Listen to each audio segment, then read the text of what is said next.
The year is 1997. You are an average movie enjoyer, and you've been looking forward to the new Joel Schumacher movie, Batman and Robin, starring TV's favorite handsome ER doctor man, George Clooney, as the latest Batman. But something has gone terribly wrong, for this Batsuit is unholy and defiled. This Batsuit has nip-nops, and you are afraid. Lives and careers are ruined. Eventually, everything is ruined. The seal of doom has been broken. The worst timeline has begun. We all know this timeless tale, how Joel Schumacher accidentally ended the world with plastic nips on the Batman. It's a part of our shared cultural history. Everybody knows that story. Tale as old as time, song as old as wine. The nips cause rips in time. Yeah, I said time twice there. I'm not sorry. You can go ahead and sue me in YouTube court. But as I look back now, as we all must, I cannot help but notice something really weird, which is that these cursed nips also showed up in the prior Batman movie, Batman Forever, and no one really noticed or cared. What is going on here? I have spent many months of my limited human lifespan investigating this haunted conundrum. I have also spent my time making the best and worst drawings ever conceived of Batman and his associated nip-nops. My original plan was to present these drawings as a type of video that I have recently made up, aka the analog PowerPoint. This ended up not being that, because I thought about Batman's nips for way too long, and then I read a bunch of stuff, and now we all have to interrogate these nips from the proper perspective, together. So let's do that now. Part 1. But why?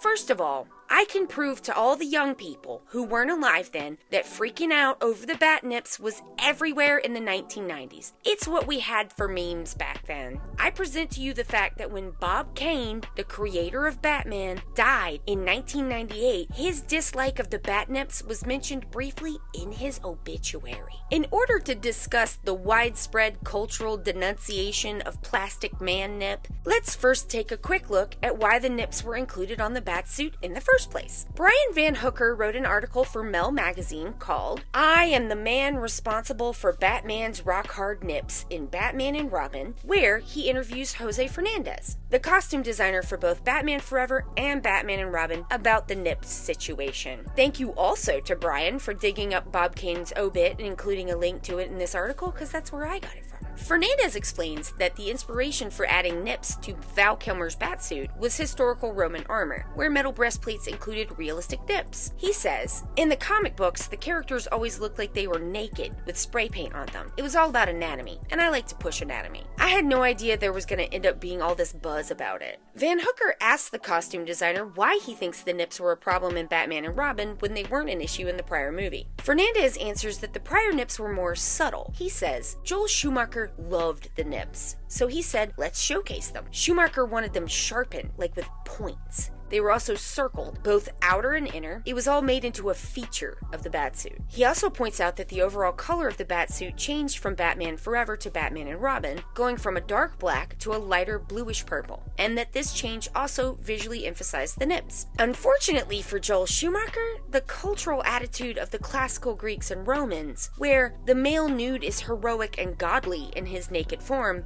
is not the cultural attitude of the modern average American movie viewer towards male nudity. The bat nips raise a disturbing question for the average movie enjoyer. Is Batman and Robin asking us to look at a plastic sculpture of a naked man grafted on top of the body of an actual man who may actually be naked underneath this pretend but maybe also real nakedness? When we watch Batman movies, are we always looking at a naked man? Does it make us gay to look at this fakely naked man and his fake nakedness? Is this movie gay? It's time to get serious about this investigation. Part 2. John Berger's Mirror.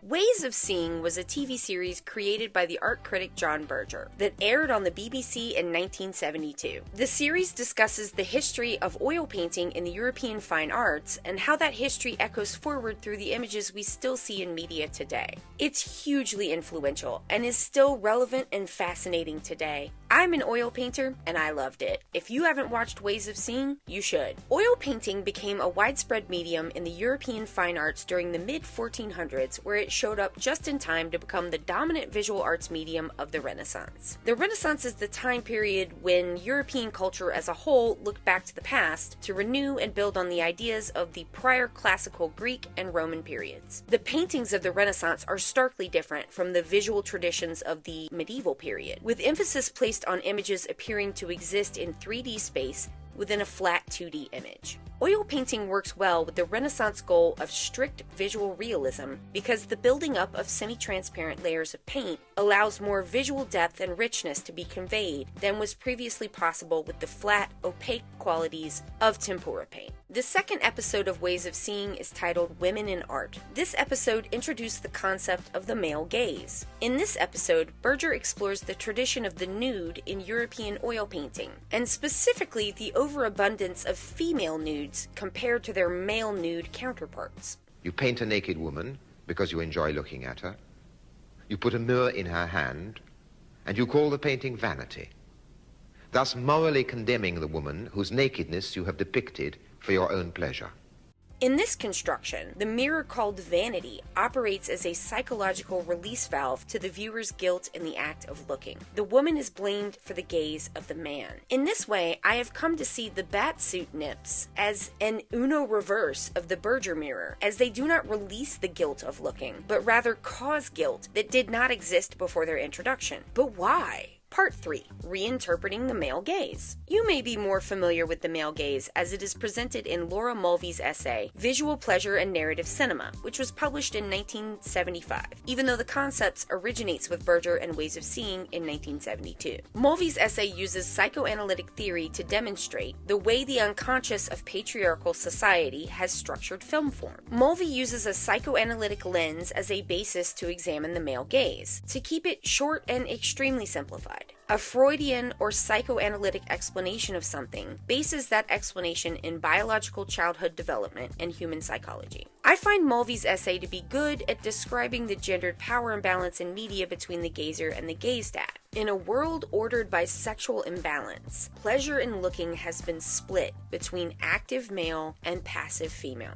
What I do not find persuasive is the Freudian rationale for the why behind this split of the gaze into a power dynamic, where the person looking inherently has power over the person being looked at. In the article, Is the Oedipus Complex Universal? Anthropology versus Psychoanalysis, Leah Hinch writes that psychoanalysis presents a biological dimension, which was considered universal and the place of origin for human civilization and culture. If Freudian psychoanalysis is meant to be universal, then it needs to be true for all human beings across the world and throughout time in order to be a valid explanation. And this is not true for the male gaze, as we will see, which is why I find the psychoanalytic explanation of this phenomenon lacking. I don't think there is something inherent in the act of looking that necessarily empowers the gazer over the gazed at. Consider love poems and songs, where the act of looking brings the pain of unrequited love. In these cases, the person being looked at holds power over the person looking. Consider also the European medieval tradition of courtly love in chivalric literature. An ill day was that one for me, on which I first did see your face. Such ill I suffer, burning, ardent, of which I'd gladly die for you, and yet you care not,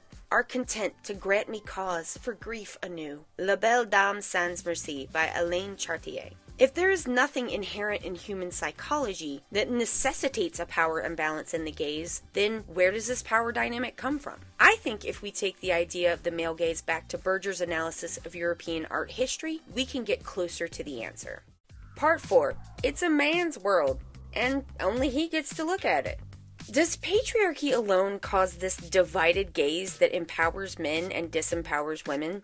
I don't think so. Patriarchy is a power system where men put themselves in charge. It's maybe one of the oldest systems of power, seeing as it goes back so far that its origins are disputed and may not ever be known precisely. Not only is patriarchy very old, but it's also very widespread, and at this point basically exists everywhere, all over the world. If the separation of the gaze into an empowered gazer and a depowered gazed at is inherent to patriarchy, then we should see that separation throughout recorded history of different patriarchal societies all over the world. We don't see that, because systems of power like patriarchy can be of the same type, but expressed differently in different cultural and historical contexts. And the current power dynamic of the split gaze is not something we see in every culture through all time. Ancient Greece was patriarchal. Women could not attend public assemblies, vote, or hold public office, and even a woman's name was not to be mentioned in public. Says Zhulduz, Amangelidyevna, Seitkasimova in the article, Status of Women in Ancient Greece. Ancient Greek sculpture and pottery heavily feature the nude male as a figure of power. According to Kenneth Lapiton, curator of antiquities at the Getty Villa Museum, by presenting an idealized nude, they were telling the rest of the world they were powerful. To be looked at in the idealized nude is empowering in an ancient Greek context. The gazer is invited to look upon gods and heroes empowered in their glory. The patriarchy exists in classical Greece, but the balance of a power dynamic in the gaze is in the opposite direction of what we experience in modern Western media. How about Japan? Japan is believed to have become a patriarchy when Buddhism was introduced to the country in 552 CE, alongside the introduction of Confucianism around the same time, which codified a code of conduct for women to obey their male family members. Modern-day Japan remains a patriarchy. Expectations to marry early are further exacerbated by cultural attitudes. In the 1980s, the saying Christmas cake became a popular way to refer to unmarried women older than 25. The saying refers to Christmas cakes that are no longer wanted past Christmas. Says Luisa Fernanda Villa in the article Classical Patriarchal Values and Their Effects on Working Japanese Women. So how does the concept of the gaze manifest in a Japanese patriarchy? In his book, Japanese Fashion Cultures, Dress and Gender in Contemporary Japan, Masafumi Monden writes, I attest to the view that the gaze can be owned by both men and women. This means that men do not necessarily have to be the controlling subjects, nor do women always have to be passive objects. And this is particularly applicable to Japanese culture. Laura Miller writes that in pre-Meiji prints, for example, men are often depicted as objects for the female viewer. Scholar of Japanese literature and shoujo culture, Tomoko Aoyama, who in relation to Germaine Greer's work The Beautiful Boy, notes that it is unnecessary for Japanese women to advocate for reclaiming their capacity for and right to visual pleasure. This is because individuals, regardless of gender, did and still do admire and appreciate beauty in both young men and women in Japan. Part 5. Cover your shame! Modern-day Japan and ancient Greece don't have very much in common, but one thing they do share is a lack of influence by Christianity. Ancient Greece was a pre-Christian society, and only about 1.5% of Japanese people are Christian, according to the Pew Research Group. Christian missionaries were banned in Japan in 1624, and extensive measures were taken to remove their influence from the country. So what makes Christianity a good suspect as the source of the divided gaze, split into the powerful gazer and the disempowered gazed at? The answer lies in the first Bible story, the fall of Adam and Eve in the Garden of Eden. But the Lord God called unto the man, Where are you? He answered, I heard you in the garden, and I was afraid because I was naked, so I hid. And he said, Who told you that you were naked? Have you eaten from the tree I commanded you not to eat from? The man said, The woman you put me here with, she gave me some fruit from the tree, and I ate it. Genesis chapter 3, verses 9 through 12. The founding story of human beings' relationship to the Christian God is one where nudity is a source of shame, and the blame for that shame is placed on the woman. In the medieval period, the artistic nude in painting was almost completely absent, usually showing up in depictions of the story of Adam and Eve or of the crucifixion of Jesus. These paintings were meant to be a source of religious instruction,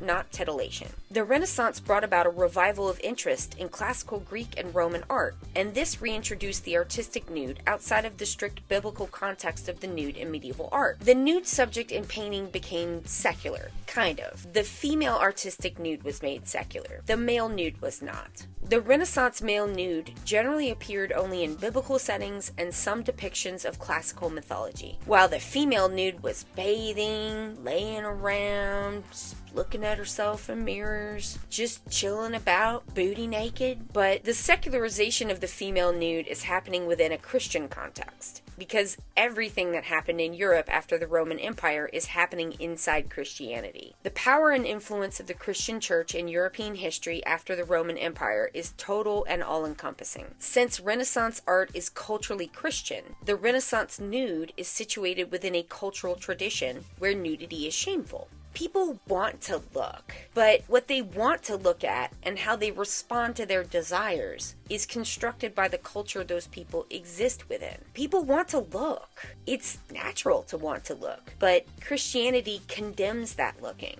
Jesus says in the Sermon on the Mount, "But I tell you that anyone who looks at a woman lustfully has already committed adultery with her in his heart. If your right eye causes you to stumble, gouge it out and throw it away. It is better for you to lose one part of your body than for your whole body to be thrown into hell." Matthew chapter 5, verses 27 through 29. What happens when people's natural human impulses are condemned as bad by their religion? When our culturally dominant religion asks us to do something impossible in order to be good people, our inability to live up to those moral standards causes painful emotions like guilt and shame. There is a desire to escape these negative emotions by externalizing them through blaming someone else. It's not my fault I looked when I wasn't supposed to. It's your fault for being there to be looked at. How could it be my fault when you're the one with your clothes off? During the Renaissance, the narrative sequence disappears, and the single moment, which is nearly always depicted, is the moment of shame. The couple wear fig leaves or make a modest gesture with their hands. But now, their shame is not so much in relation to one another as to the spectator. It is the spectator's looking which shames them. The Renaissance nude exists within Christian morality, within nakedness as shame, and the response to that shame is rejection and externalizing blame onto someone else. The man said, "The woman you put me here with, she gave me some fruit from the tree and I ate it." Genesis chapter 3, verse 12. Adam immediately blames Eve for the shame his nakedness brings. The male gaze in Western art is historically based in the shame of looking, being rejected, and blamed on the one who is looked at. This is where the power dynamic inherent in the concept of the male gaze comes from. The concept of the gaze is split in Western art, when it should be unified in the same person. Power is assigned to the gazer, but this is not inherent. A romantic encounter should involve both looking and being looked at. By contrast, in another tradition, nakedness is a celebration of active sexual love as between two people. The woman as active as the man. The actions of each absorb the other. Ideally, every person in a romantic relationship is both looking and being looked at. A loving partnership of equals will contain within it a unified gaze, where all parties are both desired and desiring. I would propose that the Western split gaze, with its gendered power dynamics and negative emotions, is pretty stunted when compared to the reality of the joy inherent in the unified gaze of people who are deeply in love with each other. The Western male gaze is not inherent to human psychology. It's not even inherent to patriarchy as a system of power. The male gaze is not a never-ending gender war that can't be won. It's a cultural artifact of the history of European Christianity, as passed down to us through the art made by historical European Christians. And that's kind of great, because that means we aren't stuck with it. We can strive towards the unified gaze, the gaze of equality and love between people. Yeah, I did not think this would be what the LOL Batnips video turned into, but sometimes life is a journey. Part 6. The Nip-Nops Paradox. Hang on, weren't we supposed to be talking about Batman's plastic nip-nips? Well, you can't just make a blanket statement that you think a foundational piece of feminist film criticism is inadequate or incomplete without backing that up in a major way. I mean, maybe some people can, but I can't. The Batnips are a perfect example of the limitations of the male gaze as set out by Mulvey, because of how centered that framework is in cisgender heterosexuality. The male gaze is centered so hard in cis-hetero binary gender domination politics that the whole thing breaks down when we introduce non-hetero looking into the mix. That's why I'm proposing that using art history to re-examine the concept of the male gaze gives us a more thorough explanation when we examine the impact of the ascendancy of Christian morality in the West on the art created by Westerners. Remember John Berger's mirror? You paint a naked woman because you enjoy looking at her. You put a mirror in her hand, and you call the painting vanity, thus morally condemning the woman whose nakedness you have depicted for your own pleasure. The mirror of vanity in the hand of a naked woman relieves the Christian guilt and shame of looking in the presumed male spectator. The mirror is the moment when Adam blames Eve for eating the fruit of knowledge. I'm not the bad one. She made me do it. The Batsuit nips Uno reverse the mirror of vanity. The nips cause discomfort in looking where it did not previously exist. In mainstream Western art, viewers are meant to project ourselves onto the straight male protagonist. Mulvey describes this process in visual pleasure and narrative cinema by saying, as the spectator identifies with the main male protagonist, he projects his look onto that of his light, his screen surrogate, so that the power of the male protagonist as he controls events coincides with a satisfying sense of omnipotence. The Western male protagonist is the one doing the actions that move the story forward. He is not an object to be beheld. The male protagonist is the only true actor in this framing. Everyone else is functionally a prop to be moved around by the actions of that protagonist. Even though the nature of movies makes all actors into literal objects that light was bounced off of in the past and then recorded on film for us to look at later, the male protagonist can't feel like an object to be looked at, because 600 years of the Western Christian visual arts tradition has taught Western audiences that being looked at is degrading and only for girls. The bat nips ruin the illusion that male actors are not also objects that we are looking at for our own enjoyment. The bat nips tip Batman over from the active protagonist role to being passive and girly and maybe gay. And this is all happening in the extremely homophobic 1990s. Batman giving off gay nip-nop vibes was harshly rejected, just like actual queer people were. Not because of the patriarchal male gaze, but because of the homophobia contained within European Christian morality, and the ways that morality has shaped not just Western art, but our interpretation of that art as an audience. Batman's proud plastic nips made audiences ask themselves, have we been looking at a facsimile of a naked man this entire time? And they hated the answer, because yes, we have, kind of. The illusion of hetero looking is broken, and that's the Nip-Nops paradox. Just a note here, I looked for a term for this. The Uno reverse of the John Berger mirror. I scoured Google Scholar. I asked all my friends who went to grad school, and I also asked around in every online space I have access to. I did not find a pre-existing term to describe this. So that means I get to be the one who names it. I'm the one who gets to coin the term. And that's why it shall now be known as the Nip-Nops paradox. Because I wrote all this, and no one else did. That's what it's called now, because I get to call dibs,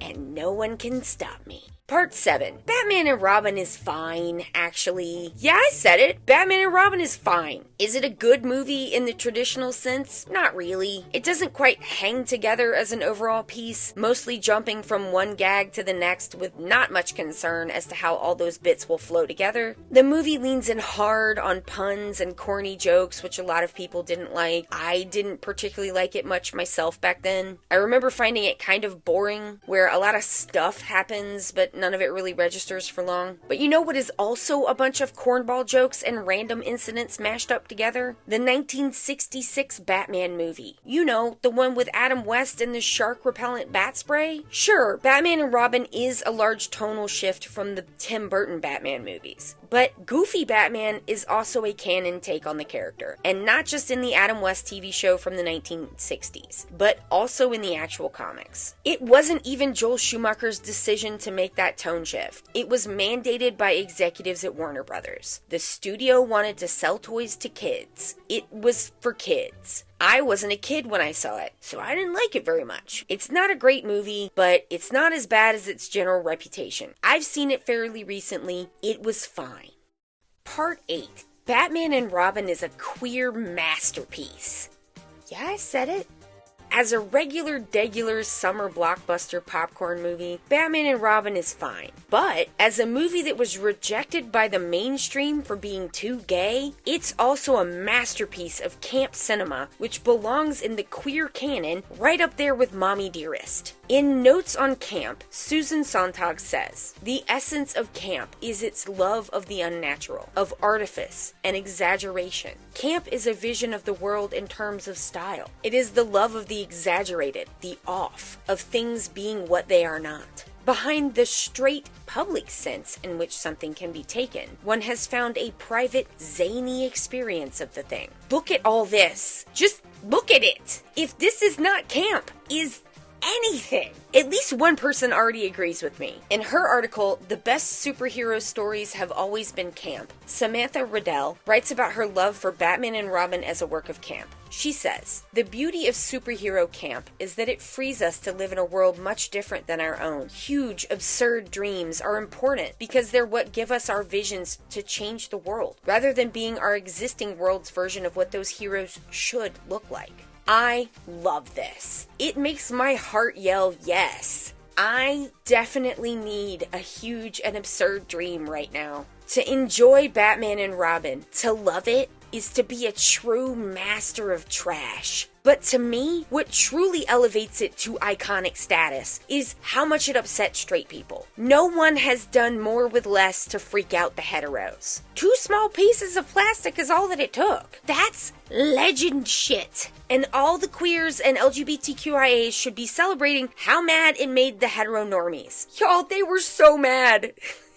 It's very funny how mad they were. Oh, did the nip-nops on the Batsuit make this movie gay? It's the nips that did that, and not literally everything else that's happening. You got all that badass, and the cod pieces, and Uma Thurman's extremely excellent drag take on Poison Ivy. It's the nips that made this gay? Straight people? Okay, sure, I guess. The queer community should be holding Batman and Robin watch parties and making up bat-ass bingo cards and pun-based drinking games. We should be searching up reviews of it and then theatrically performing the results we find. This movie is great fun if you look at it in the right way. I'm a great believer in the importance of having fun during hard times. Fun can sustain you when everything seems bleak and pointless. This movie is fun, and it's ours. It's our fun to have. Cis hetero culture rejected it, and so that means it's ours now. Your homework after watching this video is to do something fun today. I insist that you do something that you enjoy today. I demand it. You owe me for taking all the time to do this, and the price I demand is for you to enjoy something today. And if you can't find something fun today, then I demand that you keep looking until you do. You can't stop looking for fun until you have some fun. You can tell me what you did for fun in the comments, but you don't have to, but you do have to enjoy something because you owe it to yourself, but most importantly, you owe it to me. So do it. Addendum. Yeah, there's an addendum. A lot has been written about homoeroticism in superheroes in general and about Batman specifically. It's a rich vein to explore, especially since there were literally American congressional hearings over Batman's secret gayness. It's a historical fact that freaking out over Batman's sexuality is a semi-regular American pastime. But it's also outside the scope of this essay. So I'm going to link this video by Swolesome that I really like, which does cover this topic. Check it out. If you liked this video, I made another one about ADHD that I poured my entire heart into, and I would like more people to see it. Check it out if you would like. I stream 3 days a week on Twitch, and you can hang out with me there. We play the Yakuza games, and we watch beef men yell out their feelings. It's an excellent time. You might like it. I'm Allie from OK to Be Fat. Batman forever rules, and I'll see you next time. Thank you to Ethel Thurston of Essence of Thought for your extremely helpful script read and your valuable advice. And thank you also to all of my other script readers. Thank you to Sarah the Fat Culture Critic for suggesting that Nip Nop's Paradox is a better name than Nip Nip's Paradox. Sarah, you were right.